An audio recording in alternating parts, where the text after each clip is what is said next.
कंगना रनौत एक अभिनेत्री हैं और मुझे लगता है कहीं ना कहीं उनको जो Y+ सिक्योरिटी सरकार ने प्रोवाइड कराई है तो उसी से भ्रमित होकर उनके ऐसे बयान आते रहते हैं। अगर वो युवाओं के बारे में सोचती है, किसान है नहीं है, सरकार में सिपाही है नहीं है, जनरल वीके सिंह जैसे लोग कह देते हैं समस्या आपकी है, स्कीम तो अच्छी है, आना है तो आइए, नहीं आना तो मत आइए। इस तरह से आप लोगों को एनकरेज करेंगे। वापस लेना पड़ेगा, 100% लेंगे साहब। जब किसान बिल था तो किसान बिल भी इसने वापस लिया कि नहीं लिया? इसने बोला था ना कि नहीं लूंगा। बिल्कुल। ये गुजराती है, मैं गुजराती हूँ, मैं अच्छी तरह से जानता हूँ कि मोदी और शाह गुजराती है और गुजराती हमेशा नफे का काम करते हैं।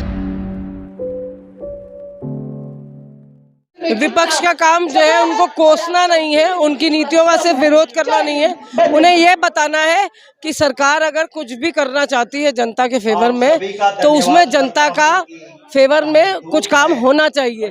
सिर्फ आप किसी दिन सुबह उठ के कोई भी चीज़ सोच लें और लोगों के ऊपर थोप दें तो विपक्ष का काम सिर्फ इतना है कि उनको बताएं कि कहाँ आप गलत हैं, कहाँ सही है।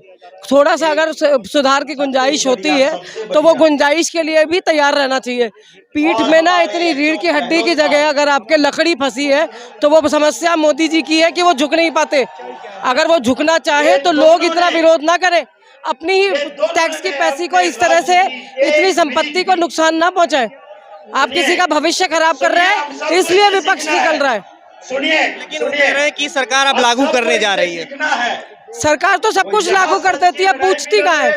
सरकार में किसान है नहीं है, सरकार में सिपाही है नहीं है, जनरल वीके सिंह जैसे लोग कह देते हैं समस्या आपकी है, स्कीम तो अच्छी है, आना है तो आइए, नहीं आना तो मत आइए। इस तरह से आप लोगों को एनकरेज करेंगे सेना में आने के लिए। और आप देश के अंदर लड़ाई रहे और अगर आपने बॉर्डर्स की हालत इस तरह से कर दी कि वहाँ से अनुभव पूरा हट जाएगा। 17 से 21 वाला जो एज ग्रुप है, 4 साल की सेवा करके जब रिटायर होगा उसके बाद जब आपको पाकिस्तान से लड़ने के लिए, चीन से लड़ने के लिए जब आपको अनुभव की जरूरत होगी तो कौन देगा? 4 साल में अनुभव पाया हुआ आदमी वो आपको अनुभव देगा कि कैसे लड़ना चाहिए। वो 3 सुधार कर चुके हैं, वो 21 से 23 साल भी कर चुके हैं और 10% रिजर्वेशन की बात कर रहे हैं। ये सब जो कर चुके हैं इससे कुछ क्या लगता है? वो हर चीज को ना ऐसे बताते हैं, संविधान की शपथ लेके आए थे, याद है? संविधान का ही कुछ नहीं मान रहे। तो लगातार कुछ ना कुछ ऐसा करते रहना कि जहाँ भी आपके जो सेना में पहले भर्ती हुए, जो सेना में रह के देश पे शहीद हो गए या रिटायर हो गए, आप उनकी भावनाओं पे सवाल उठा रहे हैं, यही कर रहे हैं ना। तभी आपने 4 साल को आप एनकरेज कर रहे हैं कि पीछे जो हुआ वो गलत था, जो हम कर रहे हैं वो सही है। तो समझने की बात यह है कि या तो पहले वाला सही था जिसका आप सम्मान करने की बात है, जिसके नाम पे बड़े नारे लगाए थे, हाउस द जोश, हाउस द जोश, अब उनका जोश ठंडा पड़ गया क्या? देखिए, भाजपा सरकार हमेशा से ही युवा विरोधी, महिला विरोधी, किसान विरोधी, देश विरोधी रही है और ये जो अग्निपथ लाए हैं ये पूरी तरह से युवाओं को अग्नि में झोंकने का काम किया जा रहा है। 20 साल की नौकरी को 4 साल का कर दिया गया है। जहां पर हमारे देश के लोगों को गर्व होता था कि उनके बच्चे सेना में भर्ती हैं, उनकी नौकरी 4 साल की कर दी गई। और बड़े दुर्भाग्य की बात है कि भाजपा के लोग ये कहते हैं रिटायरमेंट के बाद 24 साल जब एक युवा अपने घर की जिम्मेदारियां लेता है, पैसे कमाने जाता है, परिवार को बढ़ाता है, उस समय युवाओं को रिटायरमेंट का समय दे दिया गया है। तो मुझे लगता है बहुत ही दुर्भाग्य की बात है।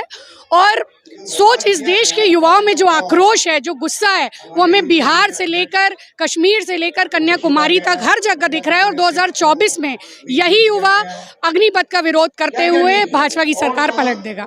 लेकिन वो तो लागू करने की बात कर रहे हैं, कह रहे हैं सरकार उसे लागू करने जा रही है। लागू तो एक कृषि कानून भी करते जा रहे थे, लेकिन जो किसानों ने विरोध किया, जो प्रदर्शन किया, उसके बाद हम सब देख सकते हैं कि किस तरह इन्हें वो काला कानून वापस लेना पड़ा।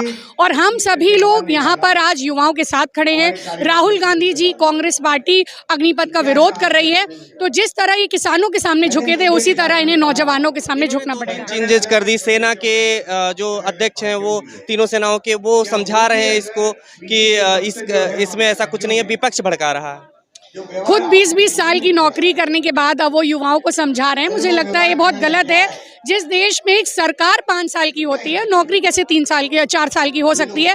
आप मुझे बताइए, 12वीं पास करके एक छात्र सेना में भर्ती होता है, उसके बाद 24 साल में रिटायर होकर कैसे वो ग्रेजुएशन करेगा, कैसे वो MBA करेगा, किस तरह वो अपनी पढ़ाई पूरी करेगा? क्योंकि रिटायरमेंट के बाद भी अगर उसको कहीं और प्राथमिकता दी जाएगी तो क्वालिफिकेशन या मेरिट पे दी जाएगी। तो मुझे लगता है एक बहुत बड़ा प्रश्न चिन्ह युवाओं के भविष्य पर इस सरकार ने लगाया है और आने वाले चुनाव में मोदी सरकार को युवा उखाड़ देंगे। कंगना रनौत जैसे लोग कह रहे हैं कि गुरुकुल की जो परंपरा है उसको बढ़ावा मिलेगा इससे, और जो पुरानी संस्कृति है ये एक तरीके से देश की सेवा करना है। ये कंगना रनौत एक अभिनेत्री हैं और मुझे लगता है कहीं ना कहीं उनको जो Y+ सिक्योरिटी सरकार ने प्रोवाइड कराई है तो उसी से भ्रमित होकर उनके ऐसे बयान आते रहते हैं। अगर वो युवाओं के बारे में सोचती या एक प्रेरणादायक होती तो मुझे लगता है ऐसी फालतू की बात वो नहीं करती। वो खुद ही ड्रग्स के नशे में रहती हैं तो वो क्या युवा और देश की बात करेंगी? लेकिन क्या लगता है कि युवा ही है इसमें शामिल, क्योंकि वो कह रहे हैं युवा के पीछे और कोई है जो हिंसा को भड़का रहा है, तमाम चीजें कर रहा है, अलग अलग जगहों पे हिंसा हो जाती है। देखिए, जब आप युवा को आक्रोशित करेंगे तो युवा कुछ ना कुछ प्रतिक्रिया देगा। भगत सिंह 23 साल की उम्र में शहीद हो गए, तो मुझे लगता है कि इसी तरह इस देश का युवा, जिस तरह भगत सिंह लड़े थे, उन्होंने अपने प्राणों की आहुति दे दी थी अंग्रेज सरकार को भगाने के लिए, उसी प्रकार आज देश का युवा मोदी सरकार को हटाने के लिए अपने प्राणों की आहुति दे रहा है। हमसे बात करने के लिए अग्निपथ स्कीम को लेके कांग्रेस द्वारा ये प्रदर्शन ये देश के युवाओं के लिए किया गया है, जिसमें मैं गुजरात से हाजिरी देने के लिए आया हूँ और खास करके अग्निपथ का हम विरोध कर रहे हैं और ये प्रदर्शन उसके लिए है। और खास करके ईडी के जुर्म से डराए जा रहे राहुल गांधी के समर्थन में हम लोग आए हुए हैं। गुजरात से आप लोग आए हो? हाँ, गुजरात से। गुजरात में चुनाव भी है? गुजरात में चुनाव है 2022 का। क्या माहौल है वहाँ? माहौल इतना खराब है कि वो कितनी सीटें बीजेपी लेगी वो पता नहीं चलेगा, इतना खराब माहौल है गुजरात में। आप लोग क्यों मतलब प्रदर्शन कर रहे हैं? वैसे क्या खामियां हैं अग्निपथ स्कीम में जो आपको लगता है? स्कीम में आप देखिए ना, आप पत्रकार है, आप समझदार है, 4 साल वाली जॉब है, उसके बाद इसको कुछ नहीं है। अगर 4 साल यानी 27 साल में वो रिटायर होगा और 27 में उसकी शादी होगी तो जो वाइफ आएगी वो पूछे, उसके ससुराल वाले पूछेंगे कि जीजू क्या कर रहे हैं हमारे हैं तो बोले रिटायर हो गए। और उसके बाद भी अलग अलग जगहों पे आरक्षण कर रहे हैं तो करेंगे ना, बीजेपी के कार्यालय पे रखने की बात कर रहे हैं, ये बोले वहाँ पे रहेंगे। आप लोग अफवाह उड़ा रहे हैं। अफवाहें उड़ा नहीं रहे, ये आदमी इतना झूठ बोल रहे हैं। दोनों जोड़ी झूठ बोल रही है और लोगों को उल्लू बना रही है। अब युवा जाग गए, पूरे इंडिया में युवा जाग गए, अब इनको पता चल गया है। और मोदी जी जो है वो गुजराती है, मैं भी गुजराती हूँ और वो गुजराती आदमी है तो नफे का सौदा करेगा। किसान बिल के टाइम पे इसने बोला था कि मैं किसान बिल वापस नहीं खींचूंगा, लेकिन अब युवा रास्ते पे आ गए हैं, ये बिल वापस लेना होगा और लेना होगा। क्या लगता है, आप कहाँ से आए? गुजरात से, साथ में ही है। क्या कह रहे हैं आप लोग, क्यों गुजरात से चल करके आए? गुजरात में बहुत परिस्थिति खराब है, क्योंकि मोदी जी ने तो इतना बड़ा टैक्स लगा दिया, नौकरी खत्म हो गई, संविधान खत्म कर दिया, तो हैरान परेशान होता है। नौकरी धंधा काम टैक्स गबर टैक्स लगा दिया, धंधा करने के लिए टैक्स का पैसा भरेगा क्या, घर में वापरेगा, इतनी हालत है। कोई धंधा करेगा तो कोई बचेगा ही नहीं बैलेंस, ऐसी हालत होती है। भारत विश्व गुरु नहीं बनने जा रहा? नहीं, कुछ भी नहीं, खत्म होता है। क्या जो घटिया प्रस्ताव आप लेकर आ रहे हैं इस देश को चलाने के लिए, क्या ऐसे देश चलेगा यार? नहीं चलेगा ना। यहाँ रोजगार चाहिए, हर कीमत पे रोजगार दीजिए, प्यार दीजिए, मोहब्बत कीजिए, एक दूसरे से मत जुदा करो। इस हिंदुस्तान को मत बांटो किसी फिरके में।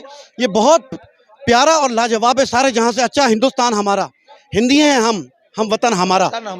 मेरा कहने का मतलब यही है कि हम यही चाहते हैं कि एकता हमारी बरकरार रहे, हमें किसी पे उंगली उठाने का कोई हक नहीं है।